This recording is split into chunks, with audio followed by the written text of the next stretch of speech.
Test 3. This is the Ielts listening test. You will hear a number of different recordings and you will have to answer questions on what you hear. There will be time for you to read the instructions and questions, and you will have a chance to check your work. All the recordings will be played once only. The test is in 4 parts. At the end of the test, you will be given 10 minutes to transfer your answers to the answer sheet. Now turn to Part 1.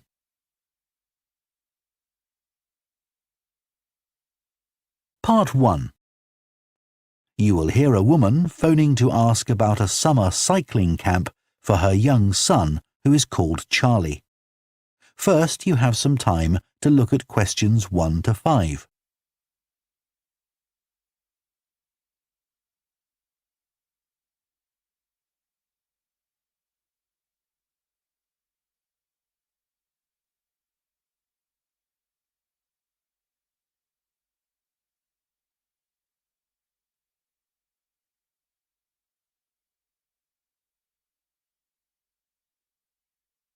Now listen carefully and answer questions 1 to 5. Hello, Junior Cycle Camp. Jake speaking. Hi, I'm calling for some information about the cycle camp. I'm thinking of sending my son. Great. Well, it's held every weekday morning over the summer vacation, and we focus on basic cycling skills and safety. We have 8 levels for children from 3 years upwards. How old's your son? Charlie, he's 7. He can ride a bike, but he needs a little more training before he's safe to go on the road. He'd probably be best in level 5. They start off practicing on the site here, and we aim to get them riding on the road. But first, they're taken to ride in the park, away from the traffic. Right. And can you tell me a bit about the instructors? Well, all our staff wear different colored shirts. So we have 3 supervisors, and they have red shirts. They support the instructors, and they also stand in for me if I'm not around.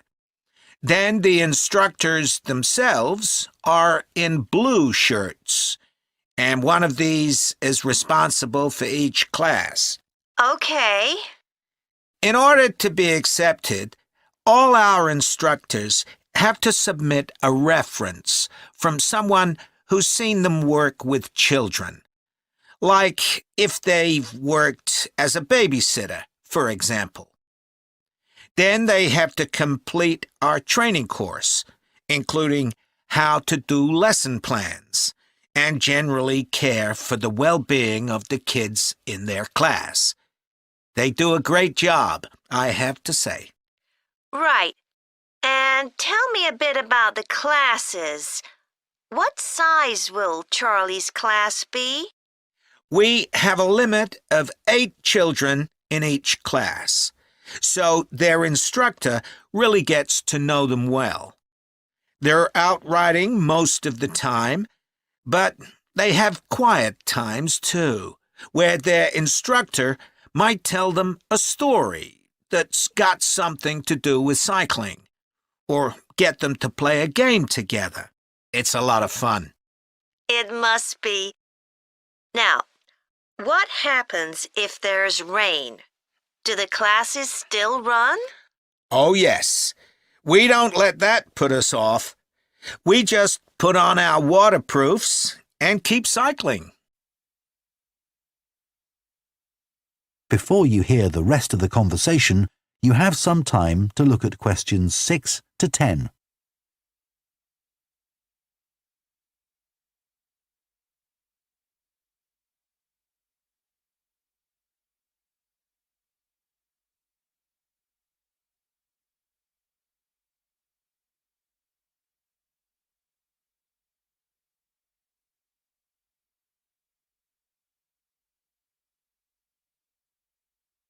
Now listen and answer questions 6 to 10.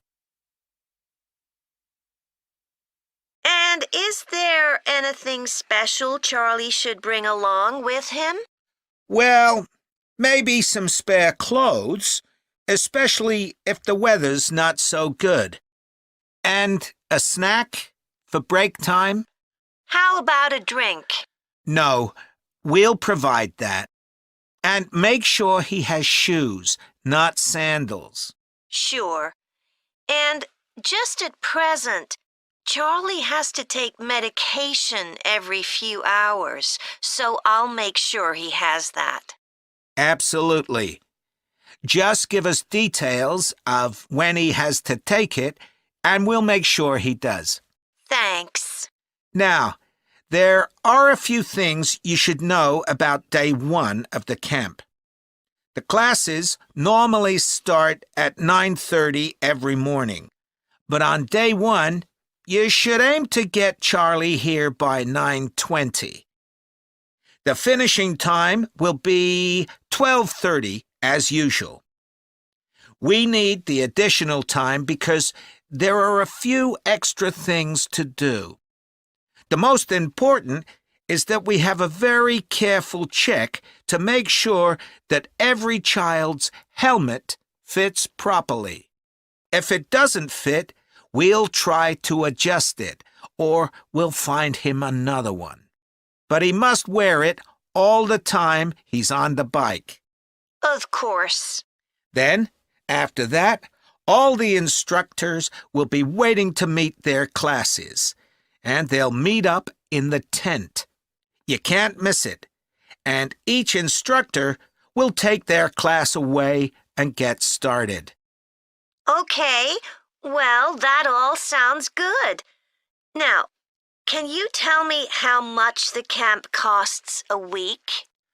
$199. We've managed to keep the price more or less the same as last year. It was $190 then. But the places are filling up quite quickly. Right. Okay, well, I'd like to book for the... That is the end of part 1. You now have half a minute to check your answers to part 1.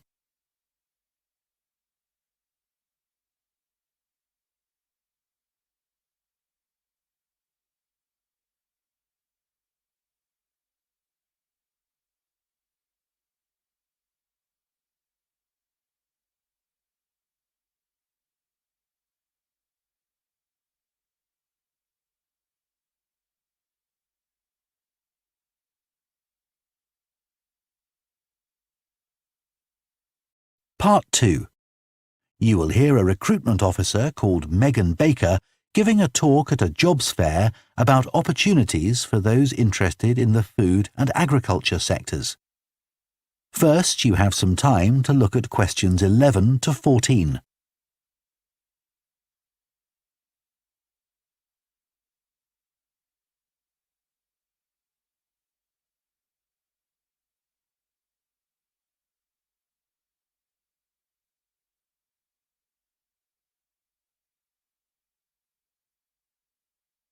Now listen carefully and answer questions 11 to 14. Hello everyone, my name's Megan Baker and I'm a recruitment consultant at AVT Recruitment Specialists. Now, our company specialises in positions that involve working in the agriculture and horticulture sectors, so that's fresh food production, garden and park maintenance and so on. And these sectors do provide some very special career opportunities. For a start, they often offer opportunities for those who don't want to be stuck with a 40-hour week, but need to juggle work with other responsibilities, such as childcare. And this is very important for many of our recruits. Some people like working in a rural setting, surrounded by plants and trees instead of buildings, although we can't guarantee that. But there are certainly health benefits, especially in jobs where you're not sitting all day looking at a screen, a big plus for many people. Salaries can sometimes be good too, although there's a lot of variety here. And you may have the opportunity in some types of jobs for travel overseas, although that obviously depends on the job, and not everyone is keen to do it. Of course, working outdoors does have its challenges. It's fine in summer, but can be extremely unpleasant when it's cold and windy. You may need to be pretty fit for some jobs, though with modern technology, that's not as important as it once was. And standards of health and safety are much higher now than they used to be, so there are fewer work-related accidents. But if you like a lively city environment surrounded by lots of people, these jobs are probably not for you. They're often in pretty remote areas. And some people worry about finding a suitable place to live, but in our experience, this usually turns out fine. Before you hear the rest of the talk, you have some time to look at questions 15 to 20.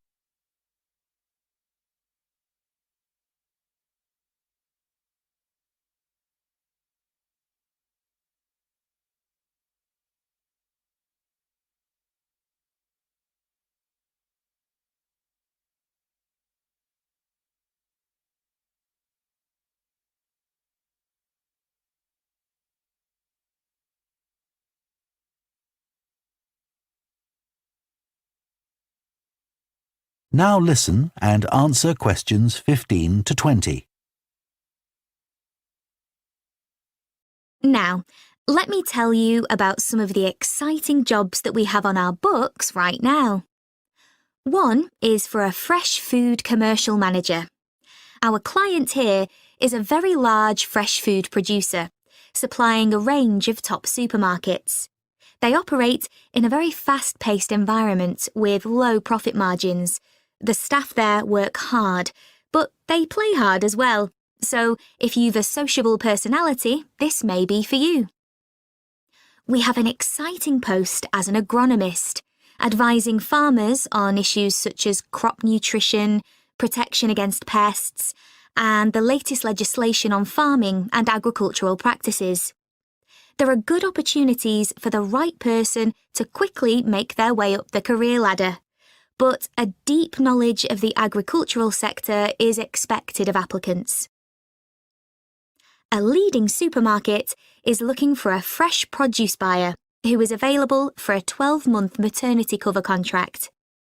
You need to have experience in administration, planning and buying in the fresh produce industry, and in return will receive a very competitive salary. We have also received a request for a sales manager for a chain of garden centres. You will be visiting centres in the region to ensure their high levels of customer service are maintained. This post is only suitable for someone who is prepared to live in the region. There is also a vacancy for a tree technician to carry out tree cutting, forestry and conservation work. Candidates must have a clean driving licence and have training in safety procedures. A year's experience would be preferred, but the company might be prepared to consider someone who has just completed an appropriate training course. Finally, we have a position for a farm worker. This will involve a wide range of farm duties, including crop sowing and harvesting, machine maintenance, and animal care. Perks of the job include the possibility of renting a small cottage on the estate and the chance to earn a competitive salary. A driving licence and tractor driving experience are essential. That is the end of Part 2. You now have half a minute to check your answers to Part 2.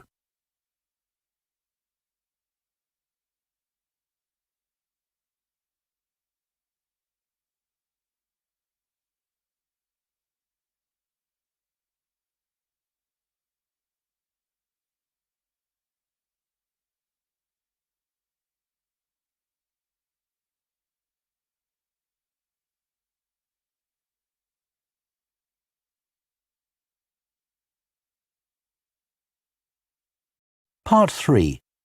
You will hear two food science students called Adam and Rosie starting to plan their presentation on diet and obesity. First, you have some time to look at questions 21 to 24.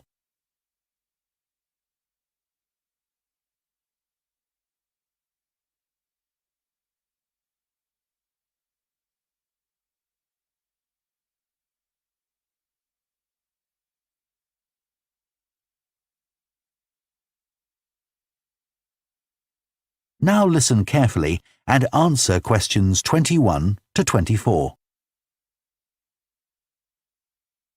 OK, Rosie, shall we try to get some ideas together for our presentation on diet and obesity? Sure.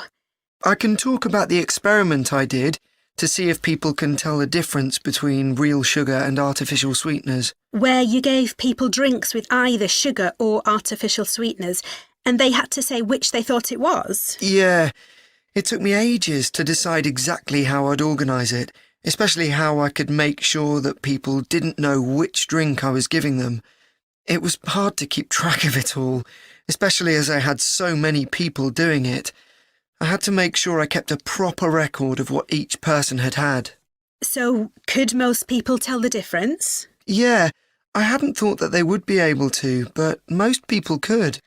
Then there's that experiment I did, measuring the fat content of nuts, to see if the nutritional information given on the packet was accurate. The one where you ground up the nuts and mixed them with a chemical to absorb the fat? Yes. My results were a bit problematic. The fat content for that type of nut seemed much lower than it said on the package. But I reckon the package information was right. I think I should probably have ground up the nuts more than I did. It's possible that the scales for weighing the fat weren't accurate enough too. I'd really like to try the experiment again sometime. Before you hear the rest of the discussion, you have some time to look at questions 25 to 30.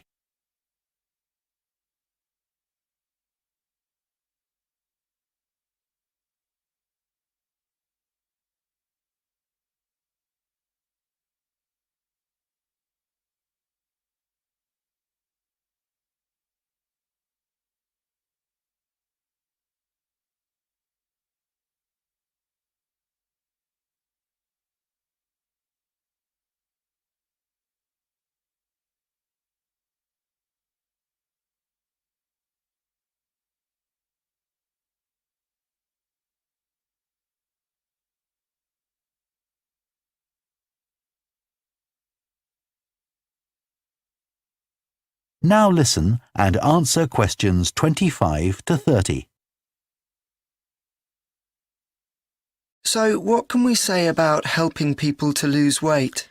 There's a lot we could say about what restaurants could do to reduce obesity. I read that the items at the start of a menu and the items at the end of a menu are much more likely to be chosen than the items in the middle. So if you put the low-calorie items at the beginning and end of the menu, people will probably go for the food with fewer calories without even realising what they're doing. I think food manufacturers could do more to encourage healthy eating. How? Well, when manufacturers put calorie counts of a food on the label, they're sometimes really confusing, and I suspect they do it on purpose, because food that's high in calories tastes better, and so they'll sell more. Yeah, so if you look at the amount of calories in a pizza, they'll give you the calories per quarter pizza, and you think, oh, that's not too bad. But who's going to eat a quarter pizza? Exactly. I suppose another approach to this problem is to get people to exercise more. Right.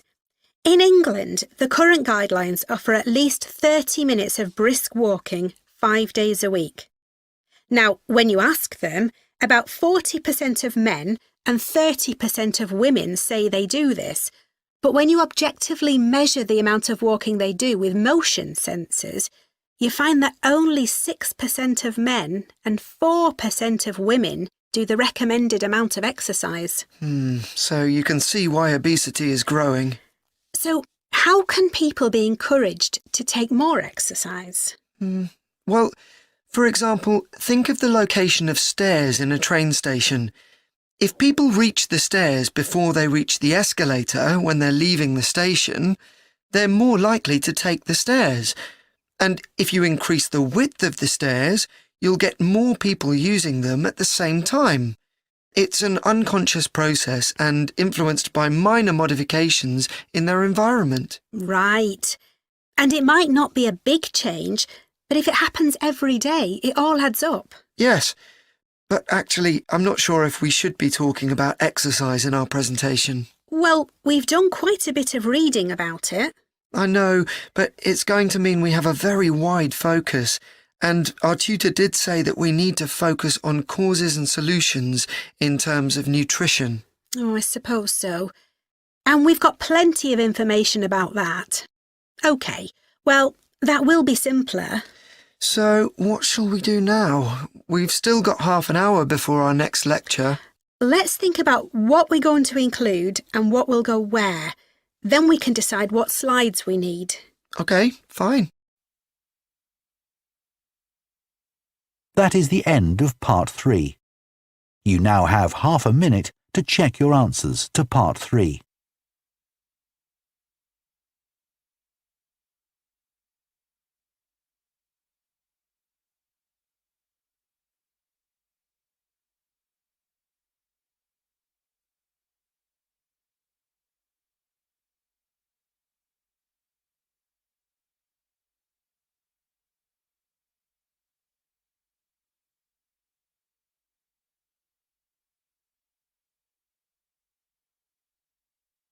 Part 4.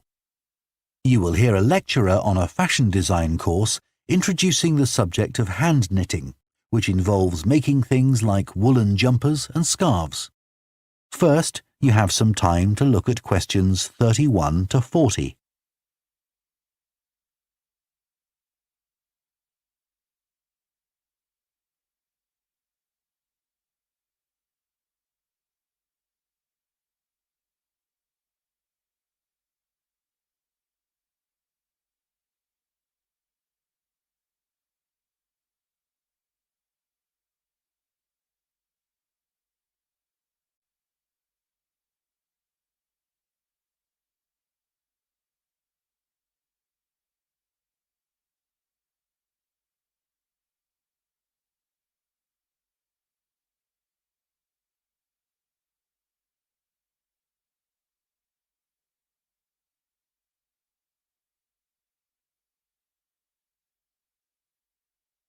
Now listen carefully and answer questions 31 to 40.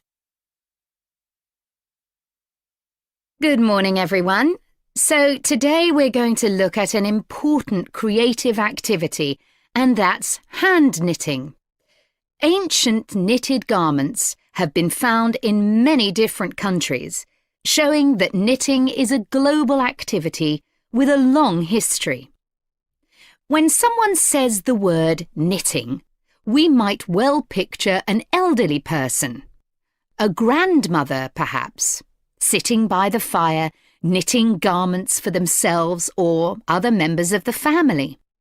It's a homely image, but one that may lead you to feel that knitting is an activity of the past. And indeed, during the previous decade, it was one of the skills that was predicted to vanish from everyday life. For although humans have sewn and knitted their own clothing for a very long time, many of these craft-based skills went into decline when industrial machines took over, mainly because they were no longer passed down from one generation to another. However, that's all changing, and interest in knitting classes, in many countries, is actually rising, as more and more people are seeking formal instruction in the skill. With that trend, we're also seeing an increase in the sales figures for knitting equipment. So, why do people want to be taught to knit at a time when a machine can readily do the job for them? The answer is that knitting, as a handicraft, has numerous benefits for those doing it. Let's consider what some of these might be. While many people knitted garments in the past because they couldn't afford to buy clothes, it's still true today that knitting can be helpful if you're experiencing economic hardship. If you have several children who all need warm winter clothes, knitting may save you a lot of money. And the results of knitting your own clothes can be very rewarding, even though the skills you need to get going are really quite basic and the financial outlay is minimal. But the more significant benefits in today's world are to do with well-being. In a world where it's estimated that we spend up to 9 hours a day online, doing something with our hands that is craft-based makes us feel good. It releases us from the stress of a technological, fast-paced life.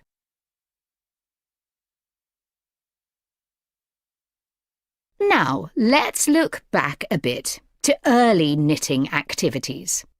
In fact, no one really knows when knitting first began. But archaeological remains have disclosed plenty of information for us to think about. One of the interesting things about knitting is that the earliest pieces of clothing that have been found suggest that most of the items produced were round rather than flat. Discoveries from the 3rd and 4th centuries in Egypt show that things like socks and gloves that were needed to keep hands and feet warm were knitted in one piece using 4 or 5 needles.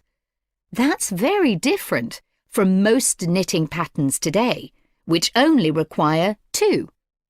What's more, the very first needles people used were hand-carved out of wood and other natural materials, like bone, whereas today's needles are largely made of steel or plastic and make that characteristic clicking sound when someone's using them.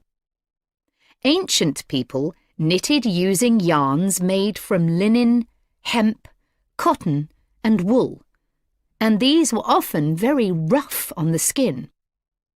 The spinning wheel, which allowed people to make finer yarns and produce much greater quantities of them, led to the dominance of wool in the knitting industry, often favoured for its warmth.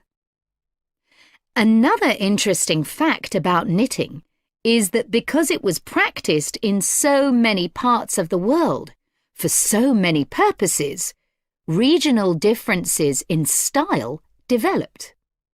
This visual identity has allowed researchers to match bits of knitted clothing that have been unearthed over time to the region from which the wearer came, or the job that he or she did. As I've mentioned, knitting offered people from poor communities a way of making extra money while doing other tasks. For many centuries, it seems, men, women and children took every opportunity to knit, for example, while watching over sheep, walking to market, or riding in boats. So let's move on to take... That is the end of Part 4. You now have 1 minute to check your answers to Part 4.